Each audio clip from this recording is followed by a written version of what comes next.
అనుబంధం భూప్రపంచం మీద మనకి ఏదైనా ఉన్నది అంటే అది అయ్యగారు సద్గురు. అటువంటి సద్గురువుని నువ్వు సంపాదించాలి.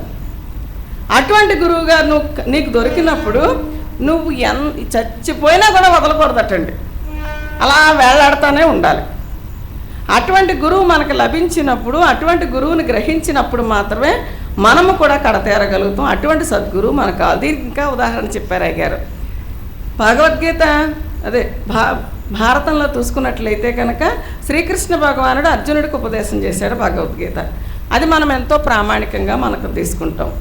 అటువంటి కృష్ణ భగవానుడి చేత ఉపదేశం పొందినటువంటి అర్జునుడు కూడానట ముక్తిని పొందకుండా ఇంకా జన్మ ఉందేమని భ్రమలో పడి జడజన్మలకు వెళ్ళిపోయాడటండి.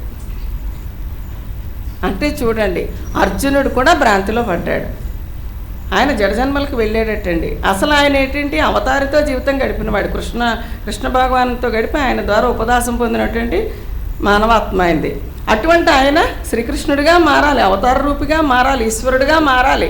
కానీ అటువంటి శ్రీకృష్ణ భగవానుని దగ్గర భగవద్గీత ఉపదేశం పొందిన అర్జునుడు కూడా ఇంకో జన్మ ఉందని భ్రమలో పడ్డాడట. మనం భ్రమలో పడినట్టు మళ్ళీ మనకు పునర్జన్మ ఉంది అనే భ్రమలో మనం కూడా పడుతూ ఉంటాం కదా. అటువంటి భ్రమలో పడి జడజన్మలకు వెళ్ళిపోయాడటండి. ఇంకా మనం ఎంత అంటే ఏమిటి? అలాగే మనం కూడా అయ్యగారు కూడా ఉన్నా, అయ్యగారు సేవ చేసుకుంటున్నా, వారం వారం వస్తున్నా కూడా ఏదో టైంలో మళ్ళీ భ్రాంతి మనకు వచ్చేస్తూ ఉంటుంది. ఆ భ్రాంతి నుండి కూడా మన ఎవరు కాపాడతారు? అయ్యగారు కాపాడతారు.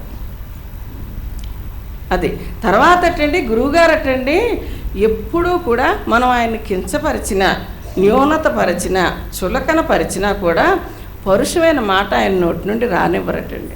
అదే మనమైతే ఏం చేస్తాం, ఎవరైనా మనం ఒక్క మాట అంటే 10 మాటలు చెప్పేస్తాం. ఒకడు ఎవడైనా ఒక దెబ్బేస్తే 10 కొట్టేస్తాం, అంతే కదా. మాటకు మాట ఏదో అంటారు కదా, ఒప్పుకోం. ఎందుకంటే ఒప్పుకోం, పౌరుషాలు మనకి అరిషడ్ వర్గాలు బాగా ఎక్కువగా ఉంటాయి. ఆయన అయితేనట అస్సలు పరుషమైన మాట కానీ ఈ కోపం కానీ ఆయన నోట్లోంచి రానివ్వరట. ఎందుకని రానివ్వరు? ఆయన నోట్లోంచి పరుషమైన వాక్యం వచ్చిందంటే అవతల వాడిని నాశనం అయిపోతాడు, అది శాపం అవుతుంది మనకి. అది గురువుగారిని, అందుకే ఆయన ఎంతో సహనంతో ఉంటారన్నమాట. అంటే ఆ ఓర్పు, ఆ సహనం, ఆ శాంతం, ఆ గుణరహితమైనటువంటి స్వభావం అవన్నీ కూడా మనం ఎవరి దగ్గర నుంచి నేర్చుకోవాలన్నమాట? గురువుగారి దగ్గర నుంచి నేర్చుకోవాలి. గురువుగారు ఎటువంటి విధానాన్ని అనుసరిస్తున్నారు, భౌతికంగా ఎలా ప్రయాణిస్తున్నారు, ఆయన అభౌతికంగా ఎటువంటి మార్గాన్ని ఆయన అనుసరిస్తున్నారు, ఆయన ప్రవచనాలు ఎట్లా ఉన్నాయి, అవన్నీ మనం ఆదర్శంగా తీసుకుని మన సద్గురువుని మనము ఆచరించి అనుసరించాల్సినటువంటి అవసరం కూడా మన మీద ఉందటండి. అటువంటి సద్గురువు దొరికినటువంటి మనమందరము కూడా ఈ విశ్వ విజ్ఞాన విద్య ఆధ్యాత్మిక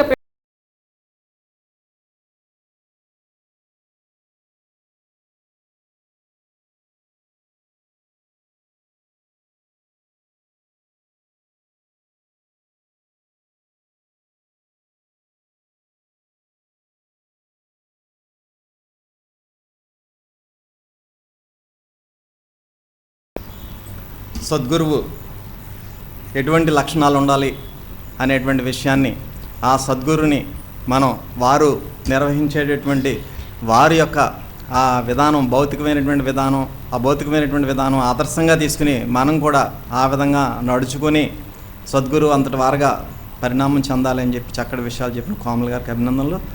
ఇప్పుడు శ్రీవల్లి కీర్తన.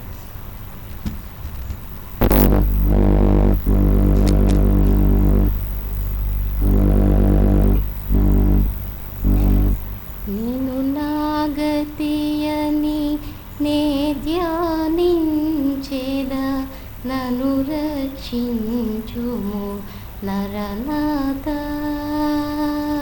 నిన్ను నాగతియని నే ధ్యానించెద, నను రక్షించుము నరనాథ.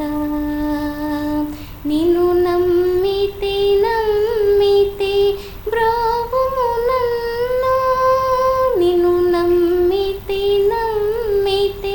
బ్రోవుము నన్ను, గనుగుని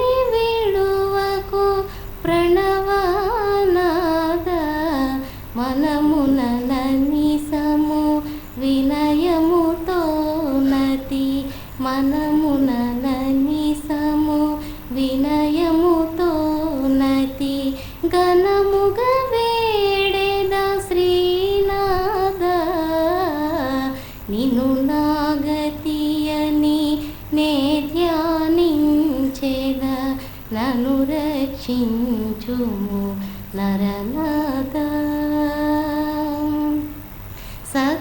సకలోపని సారము తెలిపియు సకలోపని సారము తెలిపియు వికలత బాపు వివేకముతో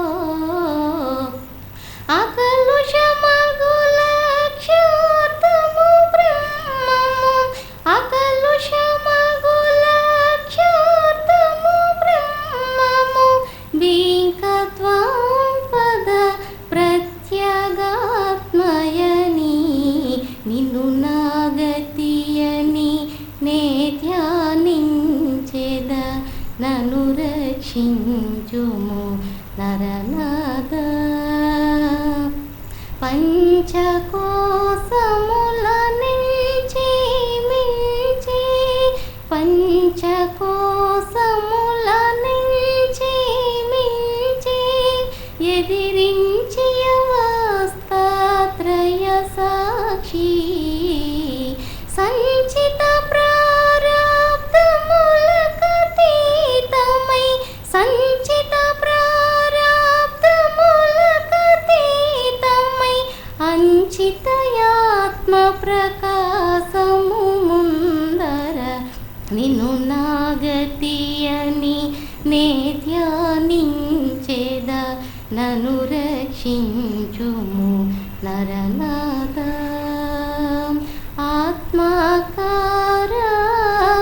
ఆత్మకారకారిత్వము తన ఆత్మకారకారిత్వము తన స్వాత్మలయాంతక యోగమదే ఆత్మానాత్మ వివేకం వీక్షటం ఆత్మానాత్మ వివేకం వీక్షటం నగుపడు నాహం బ్రహ్మం వనుచును నిన్ను నాగతియని నే ధ్యానించేద నన్ను రక్షించుము నరనాథ ప్రజ్ఞానం బ్రహ్మం వని సత్యము ప్రజ్ఞానం బ్రహ్మం వని సత్యము ఆజ్ఞాపించెను శృతులంతా సౌజ్ఞయంది సమచైతన్యం బని సౌజ్ఞయంది సమచైతన్యం బని విజ్ఞానమి నిర్వాణ పదం బని నిన్ను నాగతియని నే ధ్యానించేద నన్ను రక్షించుము నరనాథ సోమ సూర్యవహిని మండలముల సోమ సూర్యవహిని మండలముల నే మహనీయుడు వెలుంగునో అతడే భూమిని శ్రీయా కైలలిష అతడే భూమిని శ్రీయా కైలలిష గురుడా మోహియదెన్ భాషా ప్రభుడని నిన్ను నాగతియని నే ధ్యానించేద నన్ను రక్షించుము నరనాథ నన్ను రక్షించుము నరనాథ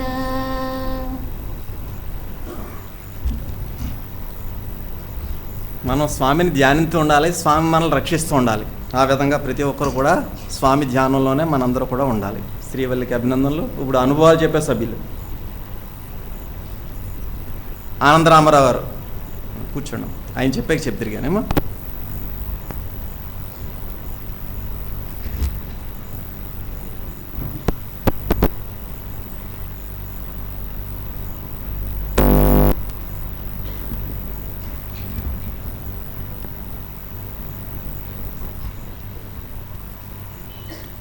గురుర్బ్రహ్మ గురువిష్ణు గురుదేవో మహేశ్వర గురు సాక్షాత్ పరబ్రహ్మ తస్మై శ్రీ సద్గురవే నమః. ధ్యానమూలం గురోర్మూర్తి, పూజామూలం గురోపదం, మంత్రమూలం గురోర్వాక్ష్యం, మోక్షమూలం గురో కృప. గురు కృపలేంది ఏవీ జరగదు. దానికి సాక్ష్యంగా మననే నవర స్వామివారు వేంచేశారు. నవరగ్రామం ఇక్కడే. అక్కడ ఒక భక్తురాలు ఆరాధన దగ్గరికి వస్తూ ఉంది. ఆరాధన జనం తక్కువగా వస్తున్నారు, అంటే చాలా ఆరాధనలు తక్కువగా వస్తున్నారండి. అయ్యగారు ఒకసారి పాదం పెడితే జనం బాగా వస్తారేమో, ఆరాధనలు బాగా అందంగా జరుగుతాయేమో అనుకుందంట అమ్మ. ఆ వారం అనుకుంటే ఇక్కడ దర్శనానికి ఆ ఊరి నుంచి ఒక సభ్యుడు వచ్చాడు. అయ్యగారే స్వయంగా అక్కడ దాకా వెళ్ళిపోయిన ఆయన్ని వెనక్కి పిలిచి, బాబు మీ దేవురు ఏంటి విషయం, ఎంత క్షేమంగా ఉన్నారా నేను గురువుగారే స్వయంగా అయ్యగారే అడిగారు.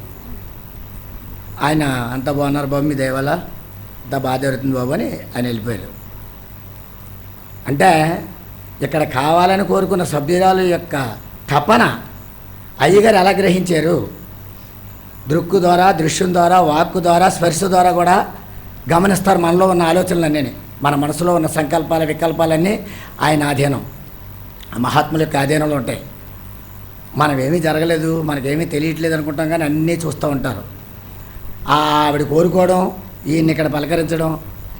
రాజమండ్రిలో ఉండగా ఎవరు నాగేశ్వరరావు గారు, పెదమల్లాపురం నాగేశ్వరరావు గారు, గురుగారు ఏదో ఊరు వస్తారయ్యా, మీరు ఏ ఊరని చెప్పండి అన్నారు నన్ను.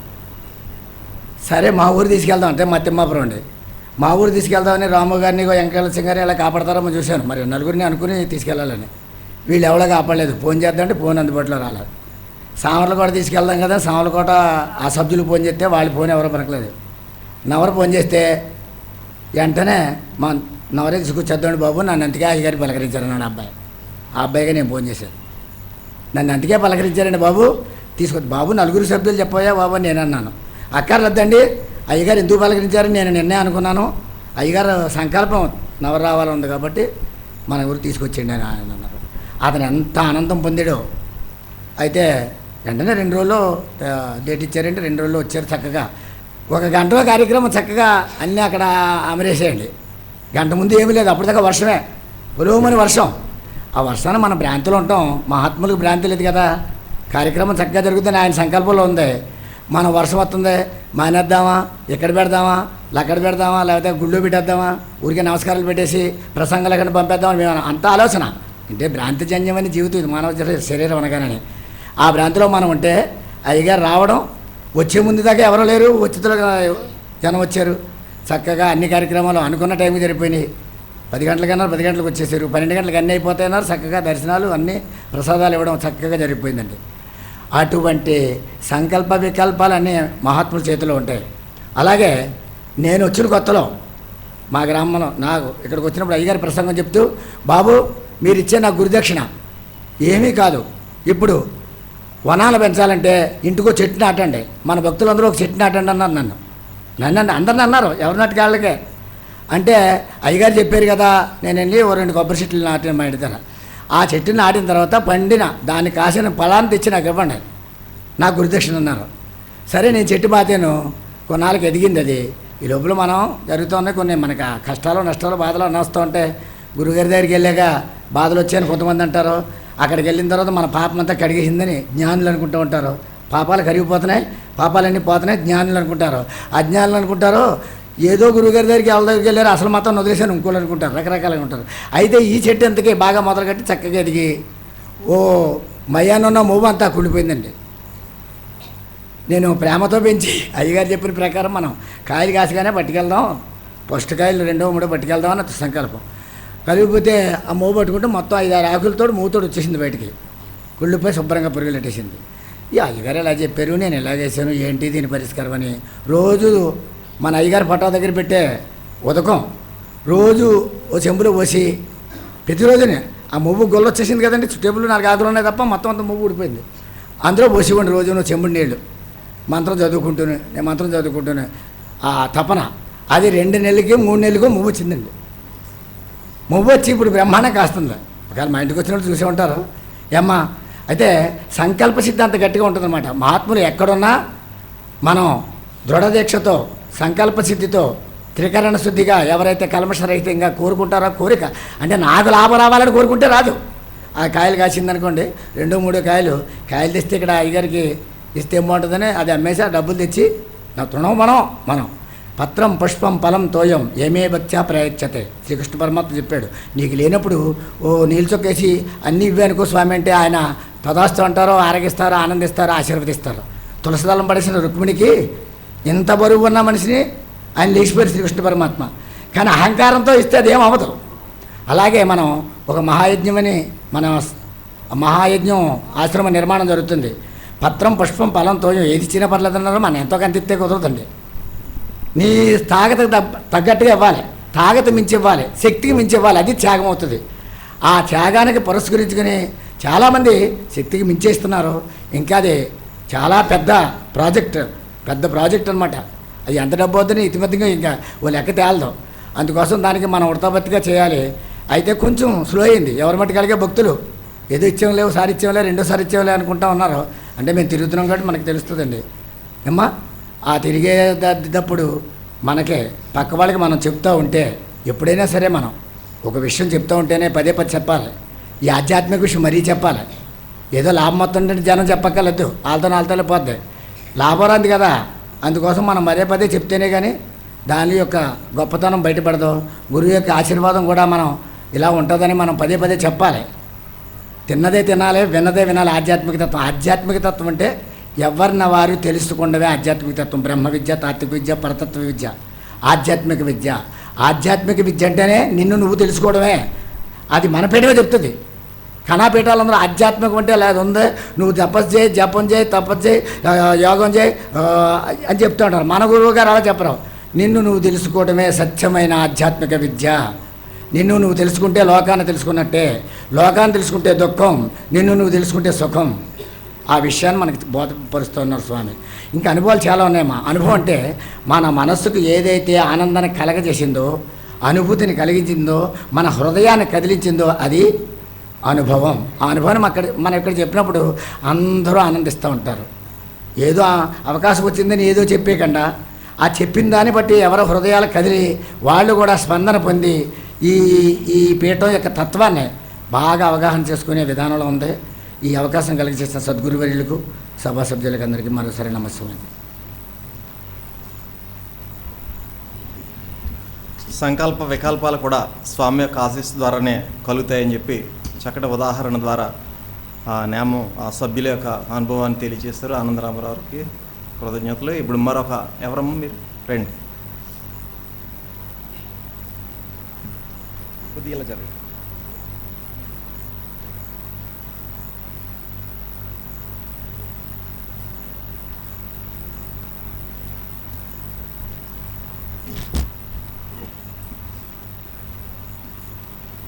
సద్గురువర్యులకు నా నమస్కారాలు. నా పేరు లక్ష్మీనారాయణ అండి. మాది తణుకు గ్రామం, పశ్చిమ గోదావరి జిల్లా. నేను 2005లోను మహామంత్రం పొందామనుకున్నానండి. మహామంత్రం పొందామనుకోడికి 2 సార్లు మా అబ్బాయికి చెయ్యి రూపోయిందండి. నేను ఒక్కదాన్నే పుచ్చుకుందాం అనుకున్నాను మహామంత్రం. 3వసారి మా ఆయన గారు నేను వచ్చి ఇద్దరం కలిసి మహామంత్రం పొందామండి. తర్వాత మొన్న ఆగస్టు 21నండి మా ఆయన గారికి యాక్సిడెంట్ జరిగిందండి. యాక్సిడెంట్ ముందు నాకు కల వచ్చిందండి.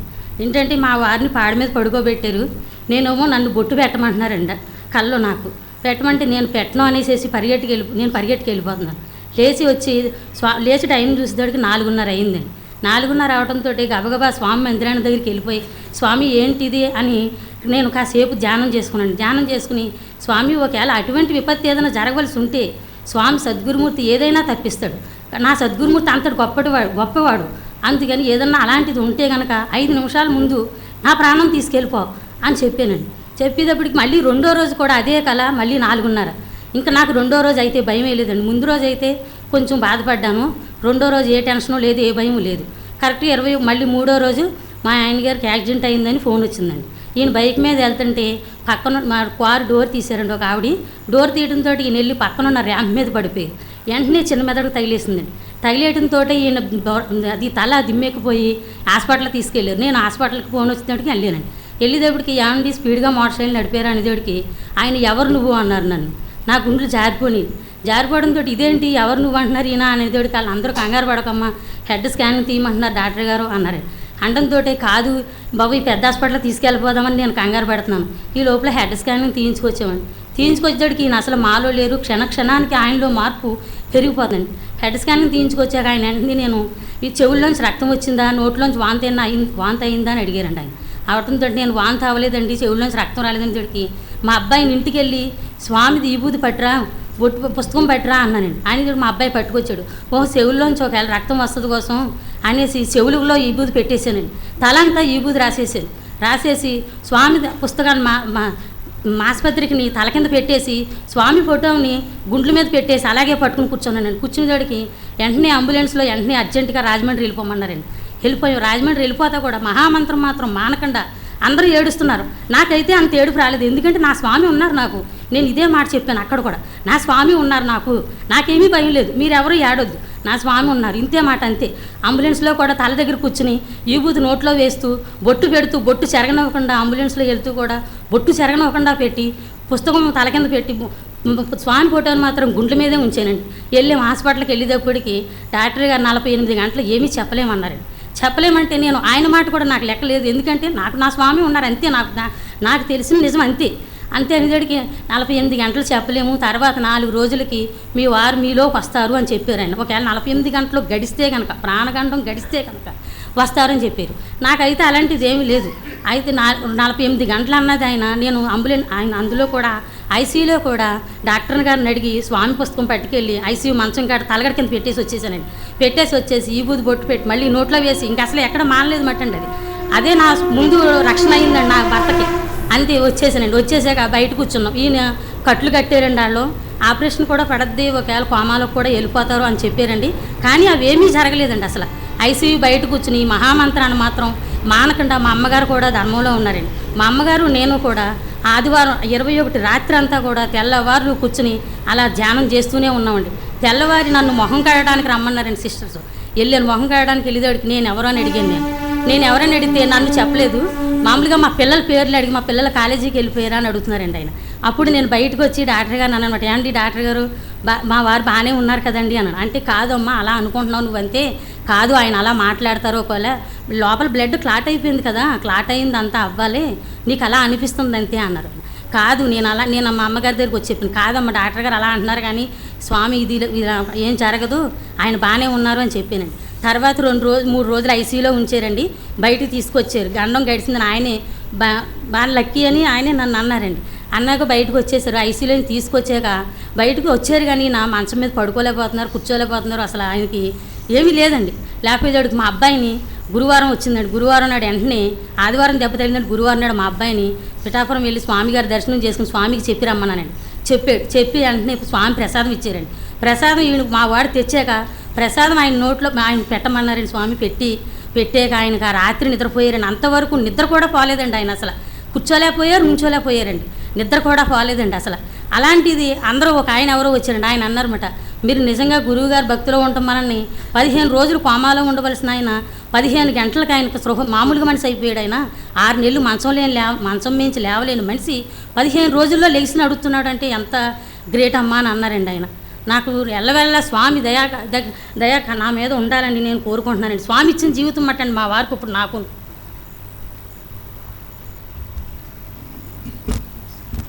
సెల్ఫ్ కాన్ఫిడెన్స్, ఆత్మవిశ్వాసం చూసారండి. మన మంత్రం మీద, మన గురువు మీద ఆవిడకున్నటువంటి విశ్వాసం అలా ప్రతి ఒక్కరికి కూడా ఉన్నట్లయితే తప్పనిసరిగా మనం ఆ యొక్క ఆపదల నుంచి, కష్టాల నుంచి మనం బయటపడగలం.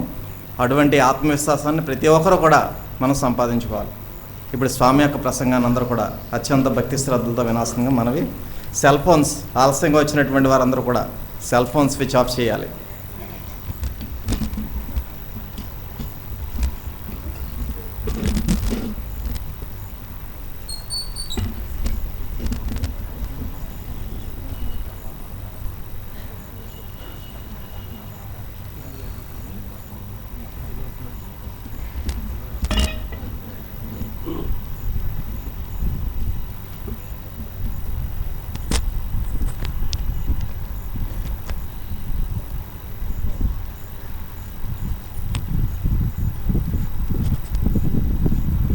శ్రీ విశ్వ విజ్ఞాన విద్యా ఆధ్యాత్మిక పీఠ సభా సభ్యులకు, సభ్యత్రులకు నా హృదయపూర్వక మనస్సు వాంఛలు. శ్రీ విశ్వ విజ్ఞాన విద్యా ఆధ్యాత్మిక పీఠ యొక్క తత్వాన్ని మన పాఠాల రూపంలో, అనుభవ రూపంలో మనం తెలుసుకొని గ్రహించి ధరించేటువంటి మహోన్నతమైనటువంటి కాలాన్ని మనం ప్రతి గురువారం మనం సద్వినియోగపరుచుకుంటున్నాం. మరి ఈ సద్వినియోగపరుచుకునేటువంటి మహోన్నతమైనటువంటి కాలంలో మనం ప్రతి వారం స్వామి సన్నిధానానికి వస్తున్నాం. ప్రతి వారం స్వామి యొక్క మహోన్నతమైనటువంటి ఆశీర్వాదాన్ని ప్రతి గురువారం మనం ఆయన యొక్క సన్నిధానంలో మనం పొంది ధరించడం జరుగుతుంది. మరి స్వామి విదేశీ పర్యటన జరుగుతున్నప్పుడు మన స్వామి ఏ విధంగా లభ్యం కాబడతారు, స్వామిని ఏ విధంగా మనం ఆశీర్వాదాన్ని పొందేటువంటి అవకాశం మనకు ఎలాగ ఏర్పడుతుంది అనేటువంటి సంశయం మనందరిలో కూడా ఏర్పడుతూ ఉంటుంది. సాధారణంగా మన భౌతిక విషయంలో మనం చూసుకున్నప్పుడు, ఉదాహరణకు మన పిల్లల్ని స్కూల్కి పంపుతుంటాం. అక్కడ మనందరికీ తెలిసినటువంటి వాతావరణమే. స్కూల్లో మాస్టర్ పాఠాలు క్లాసులో ఉన్నంతసేపు పిల్లలంతా నిశ్శబ్దంగా మాస్టర్ అని దృష్టి పెట్టి లక్ష్యంతో వారు చెప్పేటువంటి పాఠాన్ని వారు ఆ యొక్క క్లాస్లో ఉన్నంతసేపు చాలా నమ్రతగా చక్కని క్రమశిక్షణతో ఆ యొక్క తరగతిలో వారు ఉండడం జరుగుతుంది. ఎప్పుడైతే మాస్టారు క్లాసు బయట ఆ రోజు రాలేదో, ఆ రెండు రోజుల పాటు క్లాసుకు రాకపోయినట్లయితే ఆ తరగతి ఉపాధ్యాయులు క్లాసులో లేకపోయేసరికి అక్కడ ఉన్నటువంటి విద్యార్థులు ఏం చేస్తుంటారు, ఒకరినొకరు మాట్లాడుకోవడం, ఒకరినొకరు కబుర్లు చెప్పుకోవడం, క్రమశిక్షణ లేకపోవడం, రకరకాలుగా మాట్లాడుకోవడం అనేటువంటి అనేక రకాలైనటువంటి తరగతిలో విద్యార్థిగా ఉన్నప్పుడు మనందరూ అనుభవించినటువంటి విషయం. ఆ విధంగా మాస్టర్ క్లాసులో లేనప్పుడు ఏ విధంగా అయితే ఒకరినొకరు మాట్లాడుకుంటూ క్రమశిక్షణ లేకుండా ఆ యొక్క తరగతి గదిలో ఉంటారో, ఆ విధమైనటువంటి వాతావరణాన్ని మాత్రం మనం ఆధ్యాత్మిక తాత్విక పాఠశాలలో మనం ఆ విధమైనటువంటి వాతావరణాన్ని కల్పించుకోకూడదు. ఇందువల్ల స్వామి భౌతికంగాను అభౌతికంగాను ఈ యొక్క మహోన్నతమైనటువంటి ఈ ఆసనంపై ఉండి మనకు ఆశీర్వాదాన్ని అభౌతికంగా మనకు ప్రసాదిస్తున్నారు అనేటువంటి భావన మనలో ఉన్నట్లయితే, ఆ భావమే లక్ష్యం, ఆ లక్ష్యమే జ్యోతి, ఆ జ్యోతి అంతర్లీనమైనటువంటి మహోన్నతమైనటువంటి ఆశీర్వాదమైనటువంటి శక్తి. ఆ శక్తి మన యొక్క ఆశయాన్ని మనకు ఆశీస్సు రూపంలో మనకు ప్రసాదిస్తుంది. తద్వారా మనకున్నటువంటి సమస్తమైనటువంటి తాపత్రయాలు, కష్టాలు, బాధలు, ఇది అనేక రకాలైనటువంటి విషయాలన్నీ కూడా పరిష్కరింపబడతాయి, సంస్కరింపబడతాయి. అవి అన్నీ కూడా మనకి ఆ యొక్క బాధలు సమసిపోయేటువంటి అవకాశం ఉంది. అంచేత మన యొక్క భావం లక్ష్యంతో పరిశుద్ధంగా ఉన్నప్పుడు మన యొక్క యద్భావం తద్భవతి, మన యొక్క భావం లక్ష్యస్థితి కలిగినప్పుడు తద్వారా మనకి అభౌతికమైనటువంటి ఆశీర్వాదం మనకు లభిస్తుంది. మన సామాన్యమైనటువంటి దృష్టితో మనం చూసినప్పుడు జ్ఞాని మనం ఏదో ఒక పిచ్చవాడి కింద మనం భావిస్తుంటాం. ఆ జ్ఞాన దృష్టితో చూసినట్లయితే ఆ యొక్క వ్యక్తి వాడు చాలా ఉత్కృష్టమైనటువంటి జ్ఞాన స్వభావం కలిగినటువంటి వ్యక్తిగా మనకు తెలియబడుతుంటాడు. అంటే మనం చూసేటువంటి దృష్టిని బట్టి అక్కడ ఉన్నటువంటి ఆ స్వరూపం యొక్క విధానం మారిపోతూ ఉంటుంది. ఉదాహరణకు మనం చూస్తుంటాం, మన ఇంట్లో ఒక పదార్థాన్ని వండుకుంటాం. అదే పదార్థాన్ని మనం స్వామి సన్నిధానంలో పెట్టి ఆరాధన కార్యక్రమంలో మనం ప్రార్థన ద్వారా ఆ యొక్క ప్రసాదాన్ని మనం పొంది ఆ ప్రసాదాన్ని తిన్నప్పుడు అందులో ఉండేటువంటి రుచి, సామాన్యంగా మన ఇంట్లో వండుకునేటువంటి ఆ పదార్థం యొక్క రుచిని రెండింటినీ విశ్లేషించుకున్నట్లయితే మన యొక్క మనసు యొక్క స్వభావ పరిస్థితిని బట్టి మనకు ఆ యొక్క పదార్థంలో ఉండేటువంటి రుచి, ఆ యొక్క ప్రసాదంలో ఉండేటువంటి రుచి రెండింటి ఏందో కూడా చాలా వ్యత్యాసం కనిపిస్తుంది.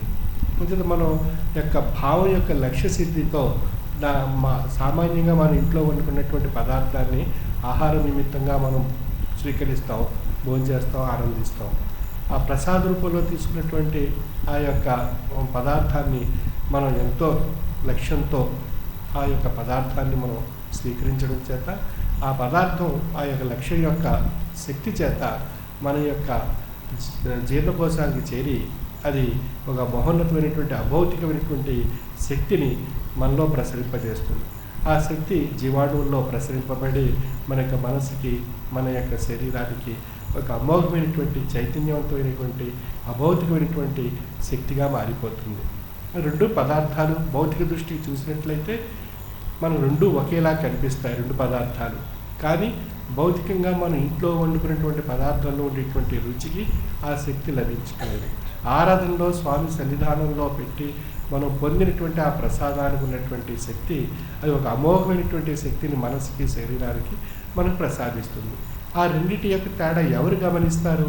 ఎవరి భావం అయితే సద్భావంగా, లక్ష్యంగా, పరిశుద్ధంగా ఉండి వారు ఆ యొక్క అభౌతికమైనటువంటి ఆశీస్సు పొందాలనేటువంటి సంకల్ప సిద్ధులై ఉన్నప్పుడు ఆ లక్ష్యమే ఆ ప్రసాదాన్ని ఒక మహోన్నతమైనటువంటి ఆశీస్సుగా మార్చేస్తుంది. ఆ ఆశీస్సు రూపంగా ఉండేటువంటి ఆ పదార్థమే మనకి సమస్తమైనటువంటి విషయాల్ని పరిష్కరించి ఆనందాన్ని, అమృతాన్ని మనకి ప్రసాదిస్తుంది.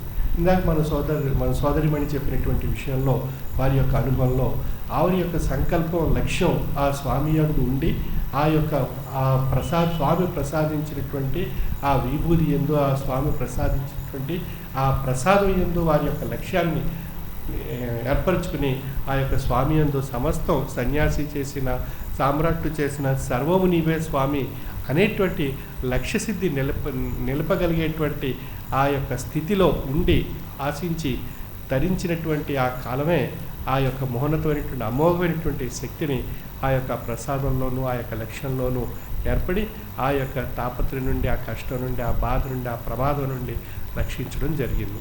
సాధారణంగా మనకు ఆ సమయంలో ఏమనిపిస్తుంది? ఆ బాధలో ఉన్నప్పుడు ఈ యొక్క పరిస్థితుల్లో నుండి నేను గట్టి ఎక్కగలనా లేదా కింద ఏమవుతుంది పరిస్థితి అనేటువంటి అనేక రకాలైనటువంటి మనం భ్రాంతిజన్యమైనటువంటి భావాలు ఏర్పడుతుంటాయి. మనం నమ్మినటువంటి గురువు మనం రక్షించగలరా, మనం నమ్మినటువంటి మహామంత్రం మనం రక్షించగలదా లేదా అనేటువంటి అనేక రకాలైనటువంటి సంశయాలన్నీ కూడా ఆ సమయంలోనే మనలో ఉత్పన్నం అవుతుంటాయి. ముంచేది అక్కడ సంశయాలకు తావు లేకుండా ఏదైతే మనం నమ్మి ఆశించి తరించినటువంటి ఒక మహోన్నతమైనటువంటి శక్తి, అది మహామంత్ర రూపంలో మనం ప్రసాదింపబడింది. ఆ మంత్రమే గురువే మంత్రస్వరూపం. ఎప్పుడైతే ఆ మంత్రాన్ని మనసులో మనం ధ్యానించుకుంటున్నామో గురుస్వరూపం యొక్క మహోన్నతమైనటువంటి ఆశీర్వాద రూపమైనటువంటి శక్తి మనలో ప్రసరింపబడుతుంది. ఆ శక్తే మనకు సమస్తమైనటువంటి విషయాల నుండి రక్షణగా ఉంటూ ఆ ప్రమాదాల బారి నుండి మనని రక్షించి మనని చక్కని మహోన్నతమైనటువంటి ఆనందాన్ని, సంతోషాన్ని, తన్మయత్వాన్ని అనుభవ రూపంలో మనకి తెలియచేయటం జరుగుతుంది. అటువంటి ఉత్కృష్టమైనటువంటి శక్తి మహామంత్రంలో ఉంది మనకి. అంచేత మనం ఆశించినటువంటి ఆ మహామంత్రాన్ని మనం సద్భావపూరితమైనటువంటి జ్ఞాన దృష్టితో, లక్ష్యసిద్ధితో మనం ఆ యొక్క మహామంత్రం యందు ఉండి మనం ప్రయాణం చేసినప్పుడే వాటి యొక్క ఫలితం మనకి లభిస్తుంది. ఏదో మనం మంత్రం తీసుకున్నాం, మనకి ఏదో కోరిక ఉంది, ఏదో సమస్య ఉంది, దాని నిమిత్తం మనం సాధారణంగా మనం అంత్యం తెలుసుకుంటుంటాం. కొంతమంది సభ్యుల యొక్క అనుభవాన్ని దృష్టిలో పెట్టుకొని ఆ యొక్క ఫలితం మనం లభించిన తర్వాత ఆ మంత్రం మర్చిపోతాం. మళ్ళీ ఏదో ఒక సమస్య వచ్చినప్పుడే ఆ మంత్రాన్ని మనం చదువుకుందాం అనేటువంటి భావంలో మన యొక్క ప్రయాణం సాగుతుంటుంది. కానీ రోజు చదువుకున్నటువంటి వ్యక్తికి ఆ మంత్రంలో ఉండేటువంటి లక్ష్యసిద్ధి ఒక రకంగా ఉంటుంది. కేవలం కోరిక నిమిత్తమో, ఆశ నిమిత్తమో ఏదో ఒక విషయాన్ని దృష్టిలో పెట్టుకుని మంత్రం చదువుకునేటువంటి విషయం యొక్క మంత్రంలో ఉండేటువంటి శక్తి మరొక రకంగా ఉంటుంది. ఉదాహరణ మనం చూసుకున్నాం కదా ఇందాక, పదార్థం మనం వండుకున్నప్పుడు సామాన్యంగా ఉండేటువంటి పదార్థానికి ఒక రకమైనటువంటి రుచి ఉంటుంది. అదే సామాన్యమైనటువంటి పదార్థమే అది స్వామి సన్నిధానంలో పెట్టి మనం ఆరాధన చేసుకున్నప్పుడు అప్పుడు తర్వాత మన ఆరాధన తర్వాత పొందినటువంటి ఆ ప్రసాదం, ఆ యొక్క పదార్థం అది ప్రసాదం కింద మనం ఒక చక్కని గౌరవంతో, లక్ష్యంతో అది స్వీకరించినప్పుడు అందులో ఉండేటువంటి రుచి మనకు అమోఘంగా ఆనందాన్ని, తన్మయత్వాన్ని మనకు ప్రసాదిస్తుంది. అంచేత రెండింటి పదార్థాలు ఒకటే అయినప్పటికీ మనం ఒకటే దృష్టితో మనం చూసినప్పుడు అది ఒక రకంగా, ఇది ఒక రకంగా ఉండదు. అన్నీ రెండు ఒక రకంగానే ఉంటాయి. కానీ మన యొక్క భావం యొక్క స్వరూపం యొక్క లక్ష్యం చేత సామాన్యమైనటువంటి పదార్థం ఒక రకంగాను, భావం యొక్క లక్ష్యం చేత ఆ యొక్క స్వామి సన్నిధానంలో పెట్టినటువంటి ప్రసాదం యొక్క రుచి మరొక రకంగాను మన యొక్క మనసుకు తెలియబడుతుంది. అంచేత మనం ఆ యొక్క లక్ష్యసిద్ధి పవిత్రమైనటువంటి, పరిశుద్ధమైనటువంటి లక్ష్యసిద్ధి చేత మనం స్వామి యొక్క సన్నిధానంలో మనం ప్రయాణం చేసినప్పుడు మన సర్వం స్వామి ఆ యొక్క మహోన్నతమైనటువంటి శక్తి మనకు ఆశీర్వాద రూపంలో మనకు ప్రసాదిస్తారు. మన భౌతికంగా స్వామి 2 వారాలు మన దగ్గర ఉండరు. మనం ఇక్కడ ప్రతి గురువారం మనం వచ్చి మనం ఈ పూజామందిలో కూర్చోవలసిన అవసరం ఏముంది? మన స్వామి లేనప్పుడు మనం ఇక్కడ నేర్చుకోవాల్సిన పాఠాలు ఏముంటాయి అని చెప్పి మన యొక్క మనోభావంలో ఆ యొక్క విషయాలు ఉండొచ్చు. కానీ అభౌతికంగా మనం స్వామి యొక్క మహోన్నతమైనటువంటి శక్తిని మనం మంత్రలక్ష్య సిద్ధి చేత పొంది ధరించేటువంటి అవకాశాన్ని, కాలాన్ని మనం సద్వినియోగపరుచుకున్నట్లయితే అది కూడా మహాప్రసాదంగా మనకి ఆ రుచిని మనసుకు అందిస్తుంది. అది తన్మయత్వాన్ని, ఆనందాన్ని మనకు ప్రసాదిస్తుంది ఆ సమయంలో. అంచేత స్వామి భౌతికంగా ఉంటేనే మనం తెలుసుకొని తరిద్దాం అన్నటువంటి భావం అది భౌతికంగానే మనలో ఉండిపోతుంది. అంటే పదార్థాలు 2 ఉన్నప్పుడు, ప్రసాదం సామాన్యమైన పదార్థం ఉన్నప్పుడు 2 ఒకలాగే కనిపిస్తాయి మనకి. అదేవిధంగా భౌతికం అభౌతికం ఉండేటువంటి విషయాన్ని మనం ఒకే దృష్టితో చూసినప్పుడు అది వేరు ఇది వేరు అనుకున్నట్లయితే అందులో ఏదీ ఉండదు. 2 ఒకటిగా మనం భావించినప్పుడు ఆ రెండిటి యందు ఉండేటువంటి శక్తి అది భౌతికంగానూ ఉంది, అభౌతికంగానూ ఉంది. అంచేత మన భౌతిక దృష్టితో చూసినట్లయితే భౌతికంగా కనిపిస్తుంది, అభౌతికమైనటువంటి దృష్టితో చూసినట్లయితే అభౌతికంగా కనిపిస్తుంది. ఆ యొక్క విధానంలో మంత్రాన్ని మనం చదువుకుంటున్నాం. మంత్రం అక్షరాల రూపంలో ఉంటుంది. భౌతిక దృష్టితో చూస్తే అక్షరాలు అని అనుకుంటాం. అభౌతికమైనటువంటి దృష్టితో చూసినట్లయితే అందులో గురు మహాశక్తి ఆశీర్వాద రూపమైనటువంటి శక్తి నిండి ఉన్నదనేటువంటి విషయం మనకు అనుభవంలో మనకి ఆ యొక్క సమస్య, బాధో, తపనో, తాపత్రయమో, ప్రమాదమో ఏర్పడినప్పుడు అందులో అనుభవ రూపంలో మనకి ఆ మంత్రం యొక్క శక్తి అది అక్షరాలు అని భావిస్తే అక్షరాలుగానే ఉంటుంది తప్ప ఆ అక్షరాల్ని ఒక అభౌతికమైనటువంటి ఆశీర్వాద రూపమైనటువంటి శక్తిగా భావించినప్పుడు అది ఒక మహోన్నతమైనటువంటి శక్తిని మనకు ప్రసాదించి ఆ యొక్క ప్రమాదం నుండి మనకి రక్షణ కల్పించడం జరుగుతుంది. అంచేత మన యొక్క దృష్టిని బట్టి ఆ యొక్క స్వభావ పరిస్థితులు మారిపోతూ ఉంటాయి. అంచేత మనం సాధారణంగా మనం ఏం చేస్తుంటాం, మనకి ఏదైనా ఇష్టడైనటువంటి వారు వచ్చినప్పుడు మనం ఎంతో ఇష్టంగా మాట్లాడతాం. మనకి ఇష్టం లేనటువంటి వ్యక్తి మనకు ఎదురైనప్పుడు మన కోపంతోనో, దూషణతోనో, లేదా మనం అంటనట్టుగానో మనం ప్రవర్తిస్తుంటాం. అంచేత మన అక్కడ ఉన్నటువంటి దృష్టి బట్టి మన యొక్క పరిస్థితి ఆ యొక్క వ్యక్తి యందు మారిపోతుంది. ఆ విధంగా మనం పరిస్థితులు సమన్వయంతో స్వీకరించగలిగేటువంటి శక్తి, సామర్థ్యత మనం ఏర్పరచుకున్నప్పుడే మనకి ఆ యొక్క భౌతికమైనటువంటి అభౌతికమైనటువంటి విషయాన్ని రెండింటిని లక్ష్యసిద్ధితో మనం చూడగలిగినప్పుడు భౌతికంలోనూ మనం సామాన్యమైనటువంటి దృష్టితో చూడగలుగుతున్నాం, అభౌతికంలోనూ కూడా ఆ భౌతిక దృష్టితో స్వామిని దర్శించుకునేటువంటి అవకాశం కూడా మనకు ప్రసాదింపబడుతుంది. అంచేత మన యొక్క లక్ష్యం పవిత్రంగా ఉండాలి. ఆ పవిత్రత లక్ష్యానికి ఏర్పడాలి అన్నట్లయితే మనకు స్వామి యందు పరిపూర్ణమైనటువంటి భక్తి, విశ్వాసం ఈ 2 మూల మెట్లు. ఆ 2 మూలమైనటువంటి మెట్లు మనం అధిరోహించాలి. స్వామి ఉంటేనే భక్తి, స్వామి లేకపోయినట్లయితే భక్తి లేదు అనేటువంటి భావన. స్కూల్లో మాస్టర్ క్లాస్లో ఉన్నంతసేపు ఒక విధంగా ఉంటారు పిల్లలు. మాస్టర్ క్లాస్లో లేనప్పుడు పిల్లలు ఏం చేస్తారు మీ అందరికీ తెలిసిందే కదా, అల్లరి చేస్తుంటారు, గొడవ చేస్తుంటారు, ఎవరి ఇష్టం వచ్చినట్టు వారు మాట్లాడుకుంటుంటారు. మాస్టర్ ఉన్నప్పుడు పిల్లలంతా చాలా నమ్రతగా, గౌరవంగా, క్రమశిక్షణతో ఉంటుంటారు. ఆ విధంగా మనం ఒక తాత్వికమైనటువంటి పాఠశాలలో స్వామి యొక్క సన్నిధానంలో మనం తాత్వికమైనటువంటి పాఠాలు మనం నేర్చుకుంటున్నాం. అది జీవన మనుగడలో మనకు పరిపూర్ణమైనటువంటి మన మనసుకి తృప్తిని, శరీరానికి భుక్తిని ప్రసాదిస్తూ జ్ఞానం రూపంలో మనకు ముక్తిని తరింపజేసేటువంటి తత్వపాఠాలు మనం నేర్చుకుంటున్నాం. అది 3 మనకి ప్రసాదిస్తున్నారు, శరీరానికి, మనసుకి, ఆత్మకు. ఈ 3 కూడా ఇహానికి పరానికి కావలసినటువంటి 2 పదార్థాలు. ఈ 3 కూడా ఇహానికి పరానికి కావలసినటువంటి పదార్థాలు 2 కూడా మనం ఇక్కడ పొందగలుగుతున్నాం. అంచేత ఆ పదార్థాల యొక్క రుచిని మనం పవిత్రమైనటువంటి లక్ష్యంతో మనం స్వీకరించాలి. ఆ పవిత్రమైనటువంటి లక్ష్యం మనలో ఏర్పడాలి అన్నట్లయితే మనకు పరిపూర్ణమైనటువంటి భక్తి, విశ్వాసం ఈ 2 మన యందు ఉండాలి. స్వామి ఉంటేనే విశ్వాసం, స్వామి ఉంటేనే భక్తి అనుకున్నట్లయితే అది మన పరిపూర్ణంగా లేదు అనేటువంటి భావన, ఆ లోపం మనకే తెలియబడుతుంది. అంచేత ఆ లోపాలను మనం సవరించుకున్నట్లయితే మనకు భక్తి స్వామి ఈ ప్రదేశంలో ఇక్కడ ఉన్నప్పటికీ, మరొక దేశంలో ఉన్నప్పటికీ స్వామి ప్రతి గురువారం ఈ అమోఘమైనటువంటి ఈ పవిత్రమైనటువంటి ఆసనంపై కూర్చొని అభౌతికంగా మనకు ఆశీర్వదిస్తున్నారు అనేటువంటి భావంతో, లక్ష్యంతో ఉన్నట్లయితే అది మన యొక్క అభౌతికమైనటువంటి ఆ దృష్టి మన భౌతికమైనటువంటి విధానంలో మనకు ఆశీర్వాద రూపంలో మనకు ప్రసాదిస్తుంది. అటువంటి ఉత్కృష్టమైనటువంటి లక్ష్యంతో మనం ఉన్నట్లయితే ఆ యొక్క స్వామి యొక్క పవిత్రమైనటువంటి మౌనమైనటువంటి శక్తి మనం ఎక్కడ ఏ ప్రదేశంలో ఏ రాష్ట్రంలో ఏ దేశంలో ఏ మూల ఉన్నప్పటికీ కూడా మనం ఎప్పుడూ అది పొందుతూ తరించేటువంటి అవకాశం మనకు ప్రసాదింపబడుతుంది. అంచేత మనకి పవిత్రమైనటువంటి భక్తి విశ్వాసమే మనకి మూలమెట్టుగా ఉన్నటువంటి లక్ష్యాన్ని ఏర్పరచుకోవాలి. ఆ లక్ష్యం చేతే మనం స్వామి ప్రసాదించినటువంటి జ్ఞానాన్ని అవగాహన చేసుకొని అనుభవ రూపంలో మనం ధరించడానికి అవకాశం కలిగిస్తుంది. అంచేత లక్ష్యం లేని జ్ఞానం పొందినట్లయితే అది అలక్ష్యం కాబడుతుంది, ఆ జ్ఞానం అజ్ఞానం అయిపోతుంది, తద్వారా మనకి ఏదీ తెలియబడదు.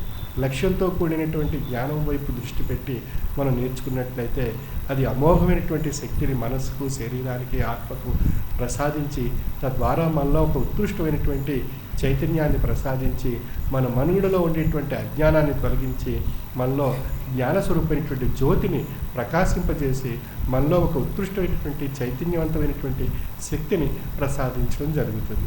అది మన యొక్క అనుభవంలో మనకి తెలియబడుతుంది. ఆ విధంగా మనం జ్ఞాన దృష్టితో మన లక్ష్యంతో ఆ పాఠాలు నేర్చుకునేటువంటి విధానం వైపు మన యొక్క దృష్టి కేంద్రీకరించాలి.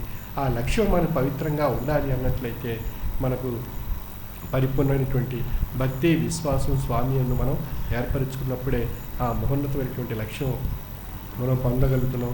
ఆ లక్ష్యం చేత స్వామి ప్రసాదించినటువంటి జ్ఞానపాఠాలు మన యొక్క అనుభవంలో తాత్విక రూపాన్ని మనలో ఏర్పరిచి మన యొక్క మనస్సుని తృప్తిపరుస్తూ మన యొక్క మనుగడలో మన భక్తిని శరీరానికి ప్రసాదిస్తూ మన యొక్క మనుగడలో మనకి ఇహం నుండే ఆ పరమాత్మ స్వరూపం యొక్క గమ్యానికి చేరడానికి జ్ఞాన మార్గంలో ఆ యొక్క మహోన్నతమైనటువంటి శక్తి మనలో ప్రసాదించడం జరుగుతుంది.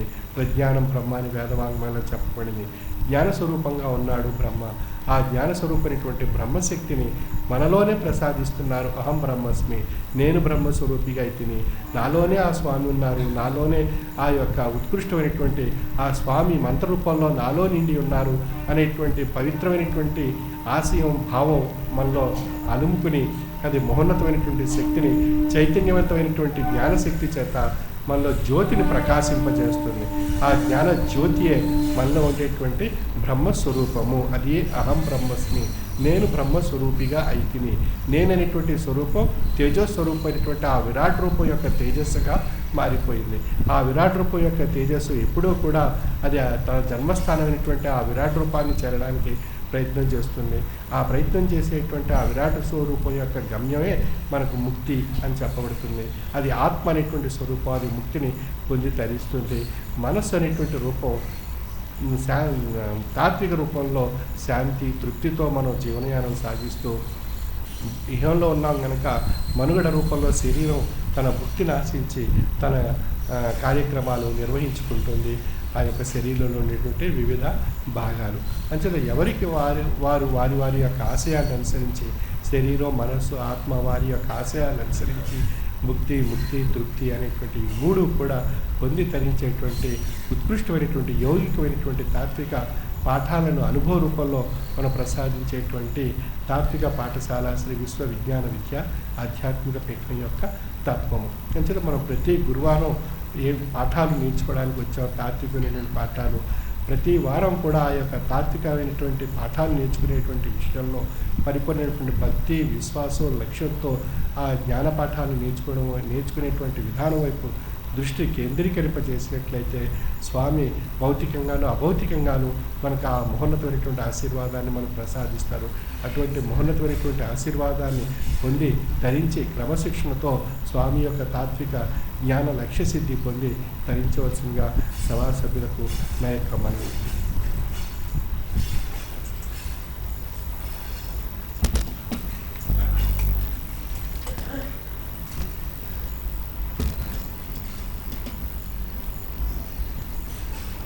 స్వామి యొక్క అమృత వాక్కులు విన్నాం.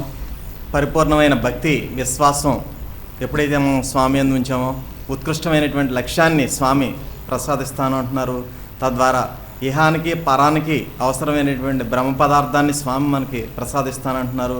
పరిస్థితులను సమన్వయం చేసుకునేటువంటి శక్తిని ప్రసాదిస్తానంటున్నారు స్వామి అని చేత ఆ విధంగా మనం నడుచుకుని మరి స్వామి అమెరికా వెళ్ళినటువంటి 2 వారాలు కూడా మరి ఎవరో కూడా మానకూడదు.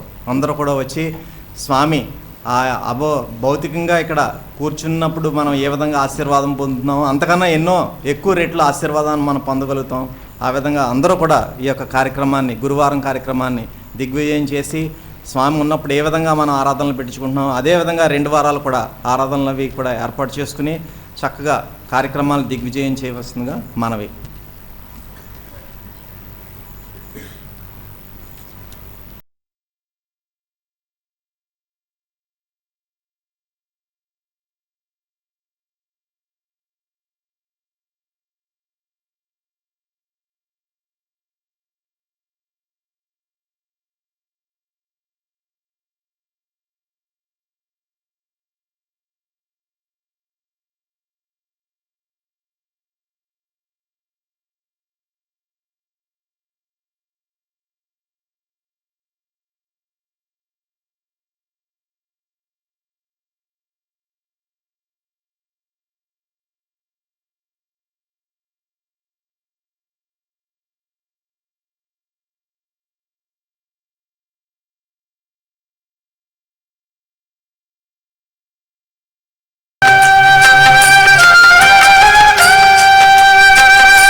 అమ్మా దయచేసి జాతీయ సద్గురు అమ్మా, కంగారు పడుతుంది. ఒకసారి ఒక చరణం అందుకున్న తర్వాత మిగతా వాళ్ళు వెనక్కి వస్తే మిగతా వాళ్ళు పట్టుకుంటారు హార్పళ్ళు. అమ్మా హార్పళ్ళు పట్టుకునే వాళ్ళకి విజ్ఞప్తి, ఒక చరణం అయిపోయిన తర్వాత మీరు ఓ నలుగురు వెనక్కి రండి అమ్మా, మిగతా నలుగురు పట్టుకుంటారు హార్పళ్ళు. చెప్పమ్మా. హారతి జయ జయ హారతి శ్రీ గురుదేవ హారతి జయ జయ హారతి గయ కొనము స్వామి హారతి జయ జయ హారతి నే రాజానములనే పేరు పేరున కూర్చి నములని పేరు పేరున కూర్చి ఆరాధించ స్వభక్తి అర్పించు కర్పూర హారతి జయ జయ హారతి శ్రీ గురుదేవ హారతి జయ జయ హారతి గై కొనమ స్వామి హారతి జయ జయ హారతి పరమ భక్తుల జ్ఞాన భరిత సద్వేమణలో పరమ భక్తుల జ్ఞాన భరిత సద్వేమణలో కరములో మార్చే వేరే పల్లె రమణ నిచ్చో హారతి జయ జయ హారతి శ్రీ గురుదేవ హారతి జయ జయ హారతి జయ కొనము స్వామి హారతి జయ జయ హారతి పరతత్వ తేజమున పరములు మాకిచ్చి పరతత్వ తేజమున పరములు మాకిచ్చి హరయో మరలేశ సద్గురు నరసి నటుల నిధిగో హరయో శనిశ సద్గురు నరసి నటుల నిధిగో హరయో మయ్యదిని వాస సద్గురు నరసి నటుల నిధిగో హారతి జయ జయ హారతి శ్రీ గురుదేవ హారతి జయ జయ హారతి జయ కనము స్వామి హారతి జయ జయ హారతి హారతి జయ జయ హారతి హారతి జయ జయ హారతి ఓం శ్రీ సద్గురుభ్యో నమః. సభ్యులంతా కూడా స్వామి నుండి హారతి స్వీకరించిన అనంతరం మరలా ఎవరి ప్రాంతాల్లో ఎవరి ప్రదేశాల్లో వాళ్ళు కూర్చోవలసిందిగా విజ్ఞప్తి చేస్తున్నాం. హారతి స్వీకరించిన అనంతరం